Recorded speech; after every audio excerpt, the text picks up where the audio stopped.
Supan vs.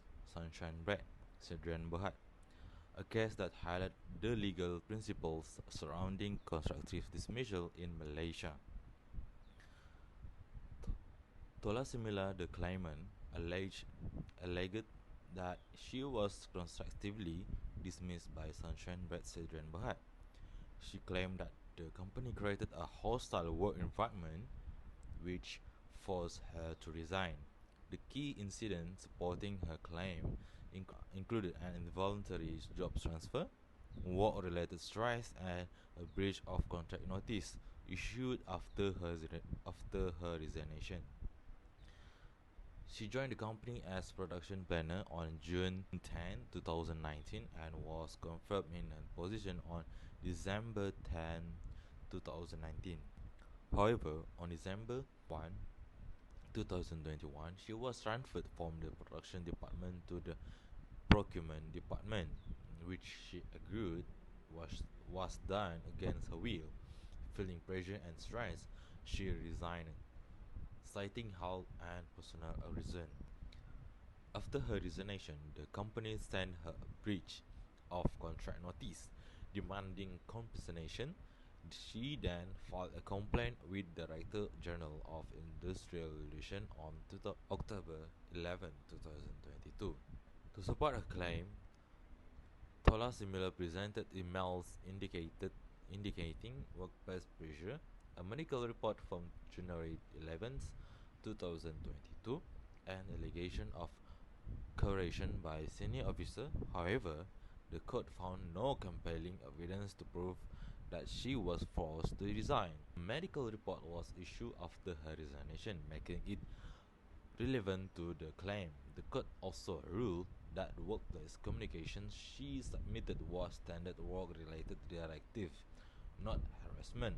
Additionally, her claim of discrimination due to a junior officer promotion was dismissed, as the court determined that different pay scales were involved.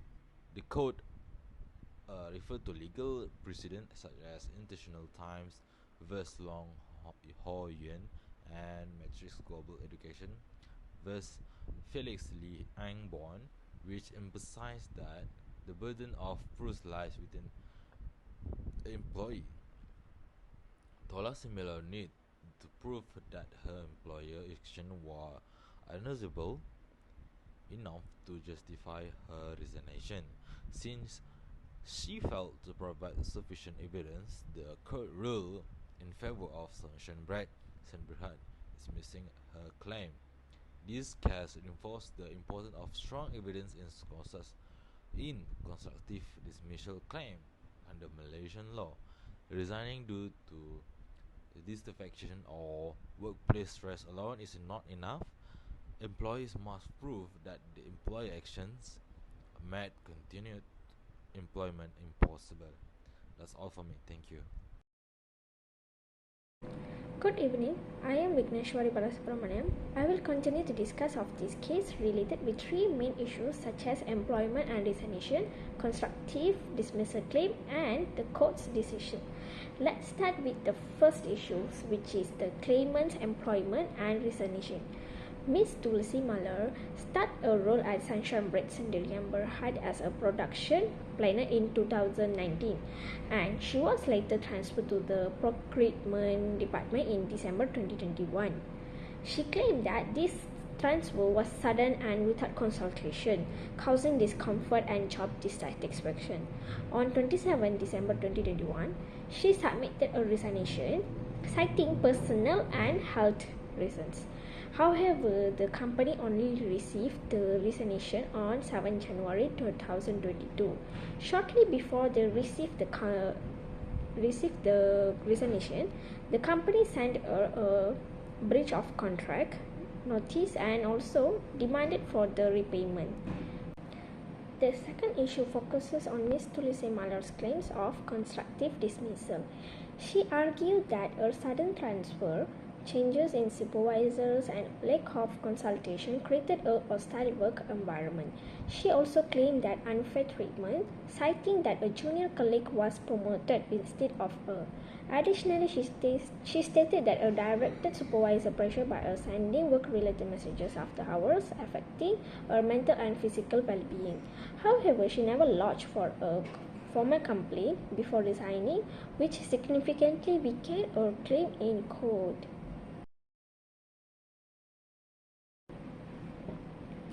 Finally, let's look at the court's decision. The court dismissed her claim, stating that a transfer within the company's right under a employment contract. The court noted that Ms. Tulsi Malar did not submit the formal grievances about her working conditions before resigning. Her resignation letter did not mention workplace harassment or unfair treatment. This is only the personal and health reasons. The messages from a superior were deemed as normal work-related communication rather than harassment. Last but not least, the court ruled that she failed to prove a fundamental breach of contract, and therefore the case did not meet the criteria for a constructive dismissal. Okay, that's all from me. Thank you so much. Hi, my name is Adinur Naim Sunadi. My matrix number is 4233005381. Today, I want to talk about how the Tolak Semala Anak Perempuan Supan V Sunshine Break Sendirian Berhad case is closely related to Section 20(3) of the Industrial Relations Act 1967, which provide a clear legal path for employees who believe they have been unfairly dismissed. Under Section 20(3), employees who feel that their termination was unjust can file a complaint with the Director General of Industrial Relations. This is the first step in challenging what they perceive as unfair dismissal. The Director General will investigate the complaint and attempt to resolve the dispute through conciliation. If conciliation fails, the matter can be referred to the Industrial Court. This referral is significant because it ensures that the employee's complaint will be given a fair hearing. Once the case referral of the Industrial Court, it acts impartial arbitrator. The court will review the circumstance and determine whether the dismissal was unfair. The court can order remedies such as reinstatement of the employees or financial compensation for wrongful termination. This system ensures that there are fair and objective examination of dismissal dispute, providing employees with access to justice. In the Tolak Semala case, the employee claimed constructive dismissal after being transferred to a different department under unfavorable condition. She argued that this transfer was not voluntary. Because of Section 20(3), Tolak Semala had the legal basis to challenge her employer's action. This section of the Industrial Relations Act ensures that workers like her can pursue justice when they feel wronged by their employer. Section 20(3) was broader impact on labour relations. It protects employees' rights by discouraging employers from using unfair termination practice.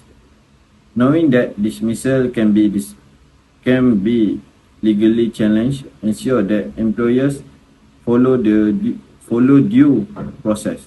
This legal protection also creates a sense of security for employees. They can challenge unfair treatment without fear of retaliation, which help maintain morale and productivity in the workplace. In conclusion, Section 20(3) of the Industrial Relations Act is crucial for maintaining fairness and harmony in the workplace. It provides a clear structured process for resolving dismissal dispute, ensuring that employees like Tolasimala can access justice while promoting fair labor standard. Thank you. Assalamualaikum warahmatullahi wabarakatuh. My name is Muhammad Zamran bin Muhammad Nazir Ali, and I will be representing the pros and cons of this case. Let's begin with the pros. Firstly, this case emphasizes the protection of employee rights. The legal system ensures employees have a platform to voice grievances, the promoting a fair working environment. Employees should feel secure, know they have a legal avenue to address workplace injustice, ensure that no one is treated unfairly. Second, it encourages fair workplace practices. Employees are reminded to justify their decision and maintain transparency in managing employees. This fosters ethical business conduct and set a precedent for a better human resource management. When companies operate with integrity, they build trust among employees, reduce workplace dispute. Lastly, the case highly legal conduct accountability. The industry could hold employees responsible for their action, ensuring workplace policy remain just and transparent. The possibility of legal consequence pushes companies to be more considerate in their management practices, ultimately benefit for both employee and organization. However, there are also cons which firstly, one of the issue difficult faced by employer. Managing employee transition can lead to dispute, making intern HR decision complex. Employee must carefully balance organization need with the employee satisfaction to avoid legal conflict that can disrupt operation. Another concern is the protracted legal process. Legal dispute can take years to resolve, consume stress and uncertainty for both employees and employer.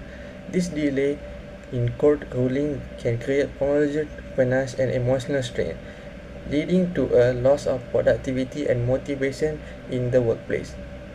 Finally, operation and financial challenges. Companies spend significant time and resources on litigation affect productivity and company reputation. Engaging in legal battle diverts focus on business growth and innovation, leading to an unnecessary setback. Moreover, public dispute can negatively impact brand perception and making it harder for a company to attract skilled employees. That's all for me. Thank you. Good afternoon everyone. Today I will be discussing key solutions to prevent future industrial dispute. As you can see in the case of Sunshine Brain Sediaan Berhad vs Tola Simala anak perempuan Supan, this case highlight the importance of clear employment agreement, transparent communication, a robust grievance mechanism, regular training and legal compliance. Let's explore this solution briefly. Firstly, clear employment agreement are crucial to avoid misunderstanding. In this case, clause 11 of Tola Simala contract allow for transfer which play a major role in the court decision. To prevent dispute, companies should regularly review the update contract to ensure clarity. Employers should also hold discussion before transfer to explain discussion and provide support. This fosters trust and reduce conflict. Secondly, transparent communication is key to maintaining positive industrial relation. Tola Simala feel unfairly treated due to lack of proper communication. To address this, company should conduct regular meetings, provide written updates, and ensure employees fully understand change in their role.